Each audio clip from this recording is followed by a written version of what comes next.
আসসালামু আলাইকুম বন্ধুরা, কেমন আছেন সবাই? সবাইকে জুম্মা মুবারক এবং শুভ সকাল। তো এখন 6টা 10 বেজে গেছে। তো এখানে প্রচুর বৃষ্টি পড়তেছে, যার কারণে মসজিদে যেতে পারিনি ফজরের নামাজ আদায় করতে।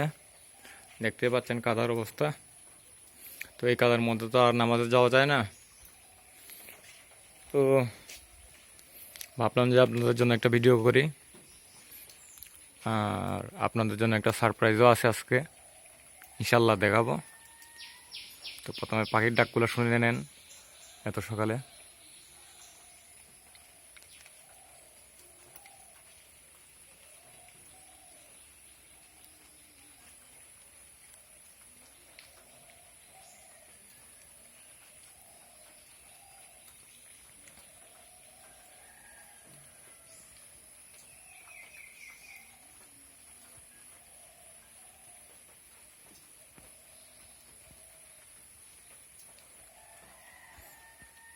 তো বৃষ্টি কিন্তু এখনো পড়তেছে হালকা হালকা, আপনারা দেখতে পাচ্ছেন।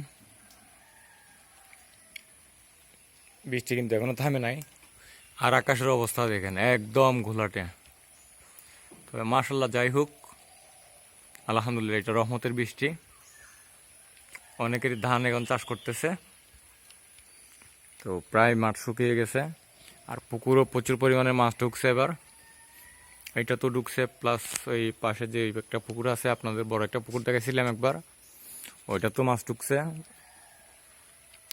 তো আশা করা যায় এবার ভালো মাছ পাওয়া যাবে। আর দেখেন মাশাল্লাহ, আমার ফুল গাছগুলা আবার জীবিত হয়ে গেছে। এখন আগের থেকে সুন্দর লাগতেছে না?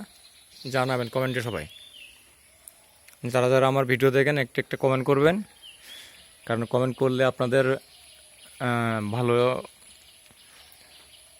একটা রেসপন্স দিতে পারি আমি।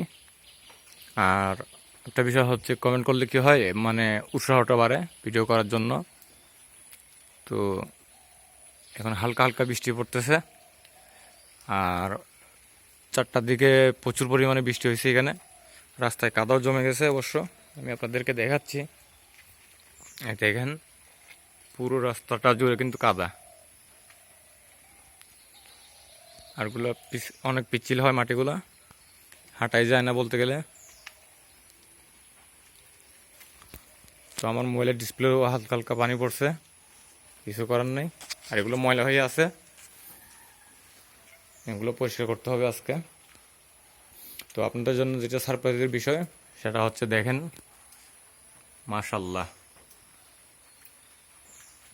দেখতে পাচ্ছেন কিনা জানি না। তো এটাকে গতকালকে আমি শিকার করছি, অবশ্য আমার আরেকটা ফাতকাছা যেটা আছে ওইটা দিয়ে। তো এটার বয়স প্রায় 1 বছর হয়ে গেছে, অনেক বড় সাউন্ডর। আর বলতে গেলে ও এখানে রাজা। তো ইনশাল্লাহ ও 10-15 দিনের মধ্যেই ডাক শিখে যাবে। তো ওকে দিয়েও শিকার করা যাবে তখন। ওই ট্রেনিং আপডেট চলতেছে। আর ওর জন্য এখানে আমি এক্সট্রা করে, আপনারাও তো জানেন আমি পাখি আগে নিচে রাখতাম, তো এখন এখানে রাখছি। কারণ হচ্ছে আপনার, যাতে ও বাইরের পাখি প্লাস হচ্ছে দেখতে না পায়, আর আরেকটা হচ্ছে কাকে বা অন্য কিছু আপনার পাখি ডিস্টার্ব করতে না পারে ওরা। আর মানুষও কম দেখতে পায়, ওর নিজের মতো ডাকুক। আর লাফালাফিও নাই ওর, একদম দেখতেই পাচ্ছেন কোনো লাফালাফি করতেছে না।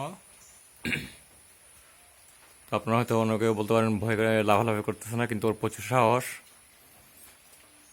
তো সবাই ওর জন্য দোয়া করবেন, আর অবশ্যই বলে যাবেন মাশাল্লাহ। আর কার কার এক্সপিরিয়েন্স আছে জংলি কুকুকে মানে কিভাবে পুষ মানাতে হয়, সেটা নিয়েও কিন্তু আমি আগে একটা ভিডিও দিছিলাম। তো এটা হচ্ছে একদম পারফেক্ট একটা ভিডিও। তো এইরকম আরও পর্ব দেবো আপনাদেরকে, দেখাবো ইনশাল্লাহ, ওর ডাকও শোনাবো আপনাদেরকে। তো সেই পর্যন্ত আপনারা ভালো থাকবেন, সুস্থ থাকবেন, আর অবশ্যই একটা লাইক এবং কমেন্ট করে যাবেন। সবাইকে ধন্যবাদ। আসসালামু আলাইকুম।